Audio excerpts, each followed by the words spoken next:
you get a bad grade on your test next week, will you get sent to the pit? If your teachers are Gerudos, yes. No glitch debate. I don't care what your opinion is on glitchless. No glitchless debating. You know what? Actually, let me put that in the FAQ too. Is there a way of playing Nintendo games on Xbox? Is there like a homebrew emulator you can use on Xbox? Otherwise, I don't know. I make this in time. Nice.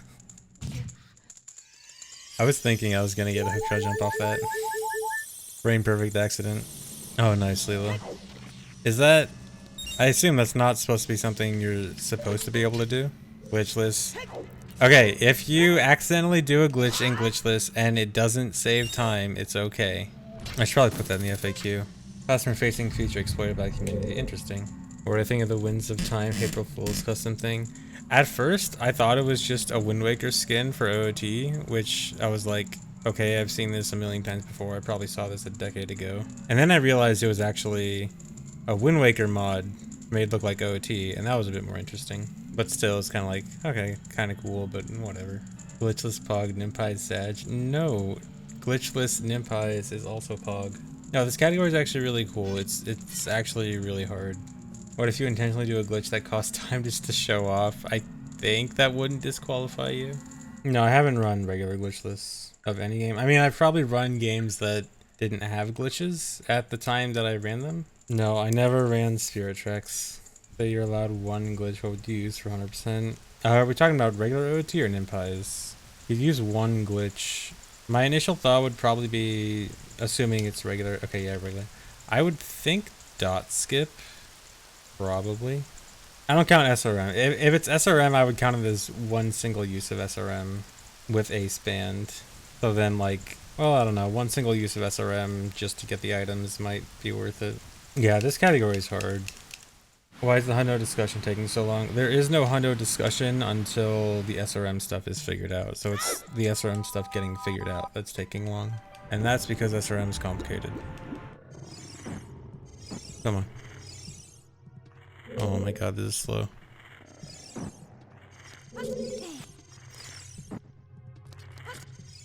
Don't say it. I know what everyone's about to type. Don't say it. You're not funny. How many pits in this run? Actually, a lot. I think like 4 trips to the pit. Or no, 3. Wait, 3 or 4? 2? Somewhere between 2 and 4. At least 2, maybe 4. I forgot. No, it's because I went through multiple different route ideas for some that would go to the pit and some that wouldn't for certain trips to Spirit Temple. And so like the different timings for when it was faster to go to the pit and when it wasn't is like blending together in my mind.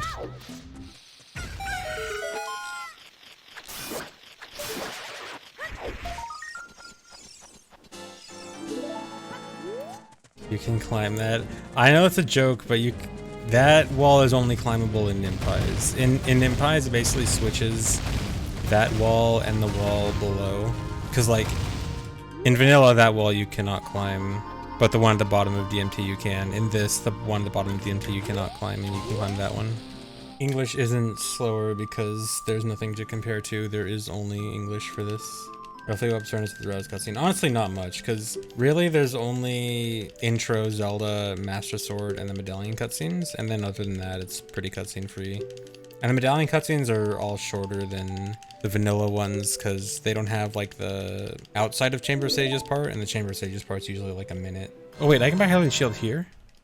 Wait, this is faster. I was planning on buying Hylian Shield at Zora shop. I can just buy it here. Although I think I can only do that if I get the lucky 60 from the tree the first time. Or I could go in Mido's house and grab the 40 there. I don't know. So this is what beating Decatree unlocks. Normally the Kakiri guard that normally blocks the exit in vanilla is blocking this hole, and Kakiri Emerald makes a move. So this is your real reward for beating Decatree. I am okay today. Mario Kart 64 sucks. Even if it was your childhood, that doesn't mean it was a good game. It's a hot take. It's like half hot take and half becoming more realized as the truth. I think people are starting to wake up and realize that Mario Kart 64 wasn't very good. But then there's still a bunch of nostalgia babies that were like, no. Reminder that Mario Kart wasn't good until Double Dash. Double Dash was the first good Mario Kart.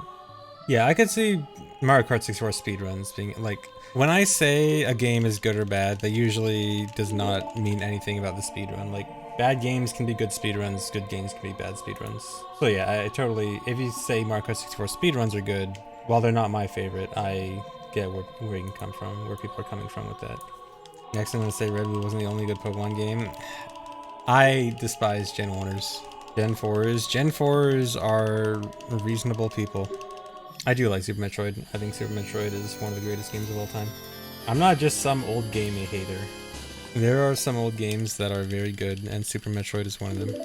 But then stuff like Gen 1 Pokemon and Mario Kart 64, not so much. I mean, I'm not saying Gen 1 Pokemon is bad. Gen 1 is...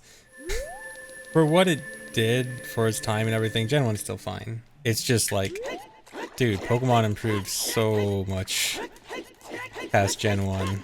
How can you possibly say it didn't get better after that?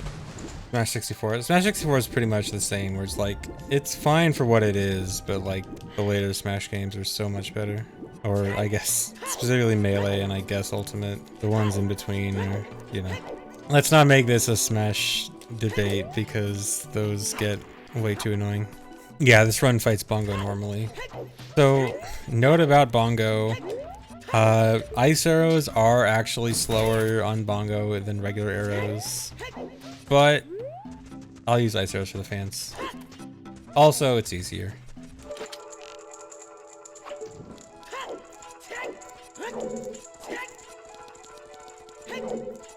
Oh, come on. I should know better than that. So there's ice here, you're supposed to melt with fire arrows. So you're supposed to like come back here once you get fire arrows, but you can just do this to get this key.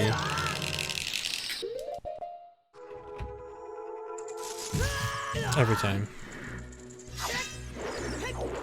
Will I ever show my setup? No, because it's ugly and a mess of cables.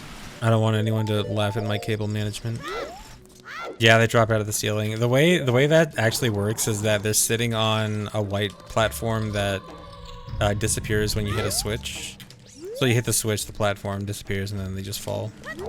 Which actually, I know that may sound like a ROM hack thing to do. That's actually done in Master Quest. I hate that jump. Master Quest actually does stuff like that. Which further proves Master Quest is a ROM hack.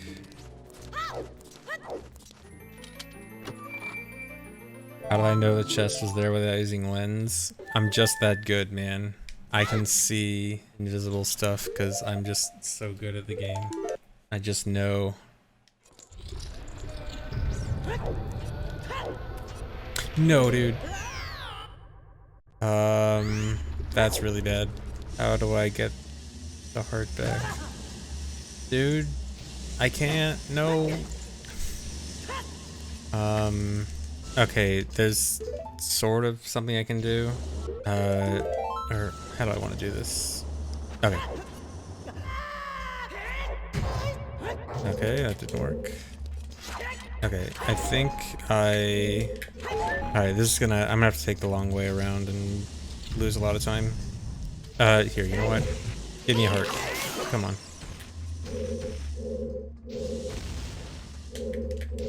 Cool. I need at least like 5.5 hearts to go through the next room. Probably gonna have to do this. Set Furrow's Wind in here, yeah. Set Furrow's Wind in here, save and reset so that the heart respawns. And then warp back up. I'm gonna have to do this with 5.5, which I should be able to do, but it's hard.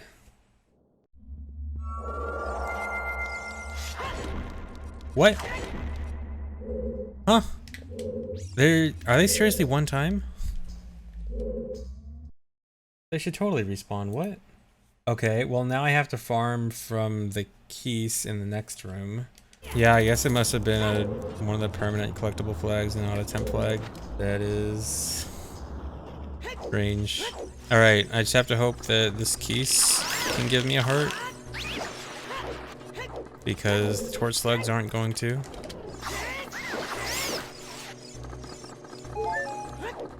I'm gonna go with 5.5. I think I can do it.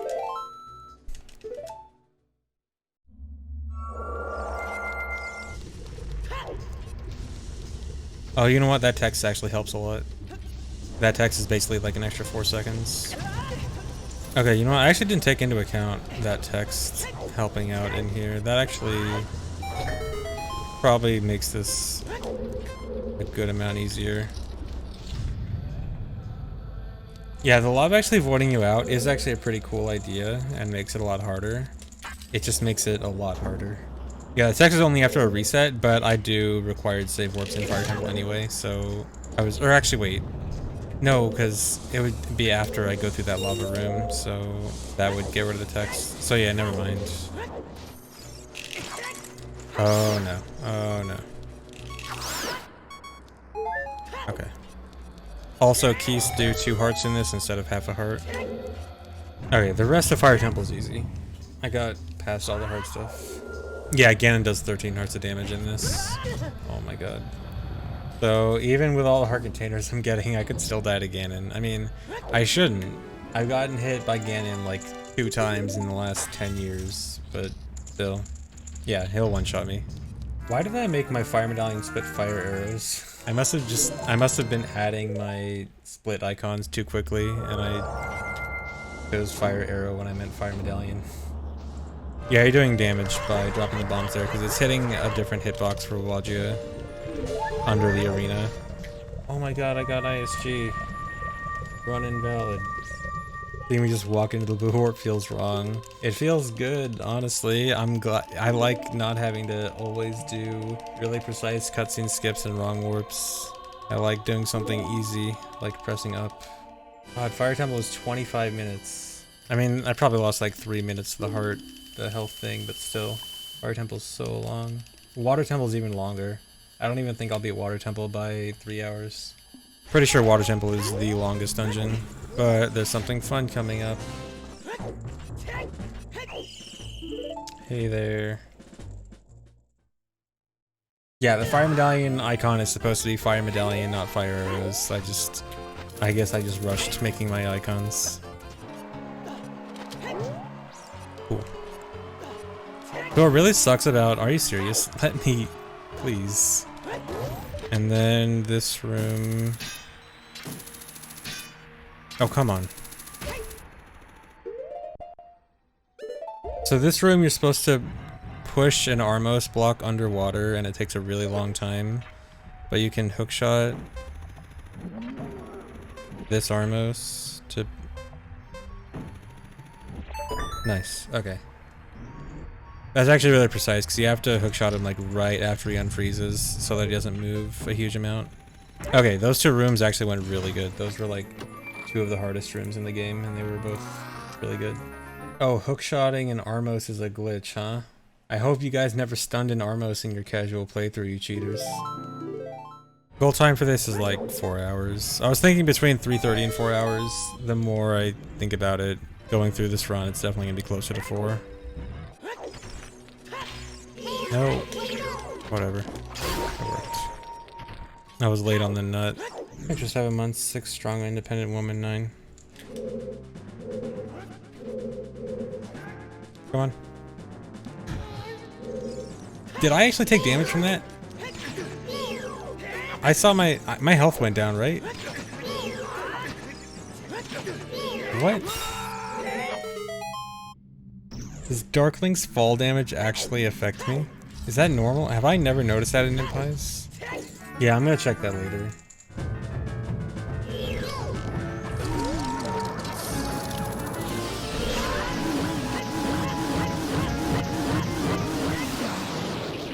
Nice.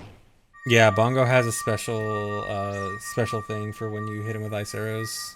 Well, I mean, lots of enemies do, but most enemies, like, special thing is just them getting frozen and nothing else. But, like, Bongo actually trying to break out his other hand, his frozen hand with his other hand is really neat. Yeah, it's basically an Easter egg, because you can only do it because you need to get Silver Gauntlets. It basically requires you to do Spirit Temple before Shadow Temple, which means, like, doing a Spirit Temple with the long shot instead of hover boots. So you pretty much are only supposed to do that if you do Spirit before Shadow, which most people don't do. Alright, here's pit number 2. For the third trip to Wasteland and second trip to Spirit Temple. I wasn't gonna make that. I was too slow. Alright, I guess 3. Thanks for this, meow, I'm a lizard. No, the Fooded Tomb thing was never patched. Only one version of Nimpize ever came out. 2 if you count the secret dev version that I have because I got locked out of Water Temple and needed an extra key. Dude, I should totally do runs on that version. It would save like 5 minutes in Water Temple. So what sucks about this part is going to Ganon's castle is just a lot of just going straight through the overworld, and there's not really any overworld shortcuts or anything to make this faster. So I had an idea for speeding this up, which was setting Furrow's Wind in Shadow Temple and then doing Shadow Temple last. And then I could Furrow's Wind in Shadow Temple, and that's like the closest dungeon to Ganon's castle. But to use Furrow's Wind, I have to go to a dungeon, and the closest dungeon is Crystal Shrine, which is up where Zora's Fountain is. And I timed it, and it was faster, but only by like 7 seconds. And that's just not worth the time saved by doing Shadow Temple not last. So in the end, I have to just walk all the way to Ganon's castle. This run's been fine for a first run. This Iron Knuckle has to break this throne. There's a key under it.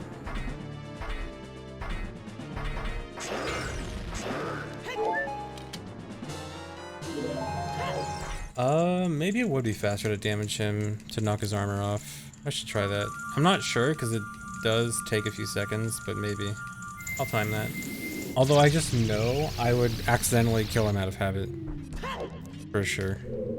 This one's annoying because these blocks are at a height where Link bobbing up and down for swimming can change whether or not you grab or dive.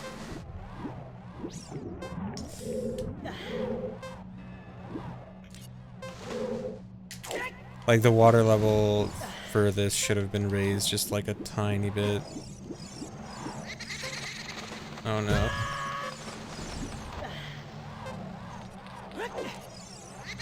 Are you serious? Their collision blocked me from climbing up. I think I should make it on time.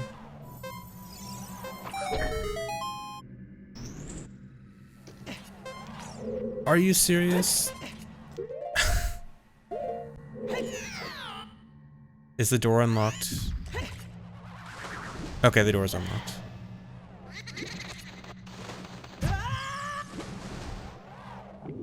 Stop diving! Oh my god. This is the most annoying thing in the game. That not being able to climb consistently is so dumb.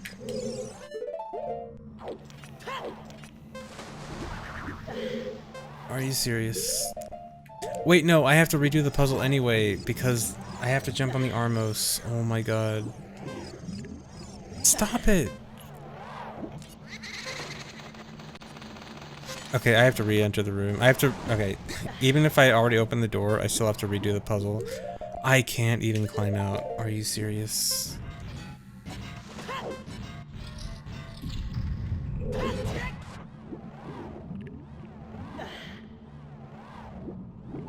Dude.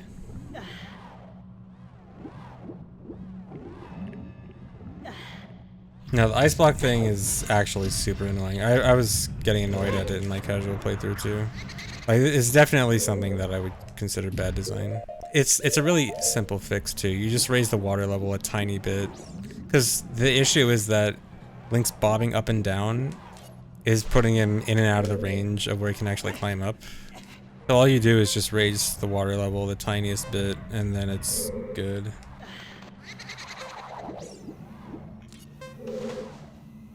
Oh my god.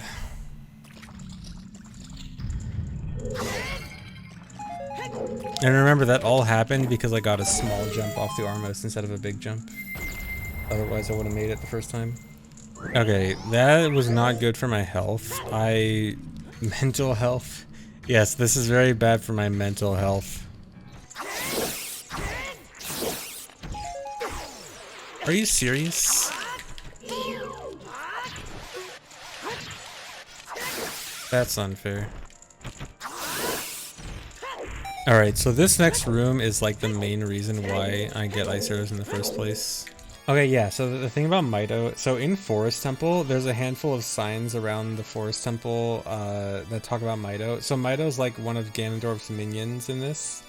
And there's one that says like I lost the quiver, now I have to burn all the webs down here. Because the quiver is actually an item in Forest Temple that you get from burning a web. And then there's another room that says like I'm watching over the egg, like Mito's watching over the eggs. And I forget what he says about the eggs. And there's something else. What is the other one?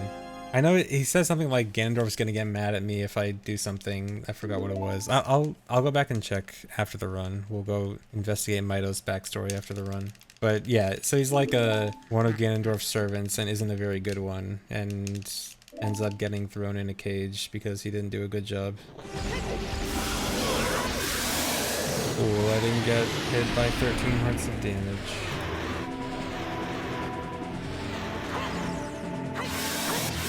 Aw, 1 second too slow. That is record by default, as no one else has a recorded run of glitchless for this. So yeah. But yeah, I think I can get sub 4 for this too. Oh yeah, Mito. Let's go check out Mito. So there's just this room, and he says, yeah, my quiver's been stolen by Skulltula. He's gonna have to burn every single web in here. And it says, don't touch these eggs, otherwise Ganondorf, my boss, will kill me.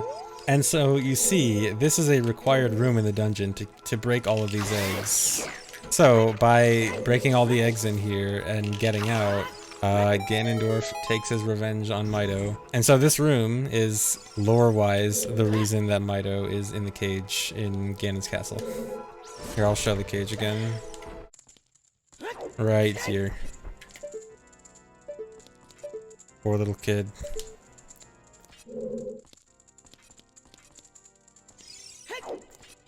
Can't talk to him.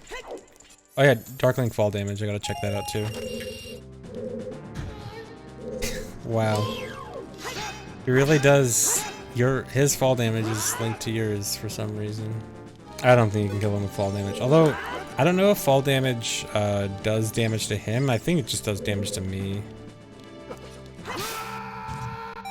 Okay, yeah, it doesn't do damage to him then. He's still at full 14 hearts. Otherwise, this Kukuri Sword Slash would kill him. So yeah, fall damage doesn't do damage to him, it does damage to me. So that's cool. Okay, well anyway, I think I'm done for now. Thanks for watching. Hope you enjoyed my first glitchless run. I'll be doing more. Probably want to get sub 4 in this too. But yeah, this run is really cool.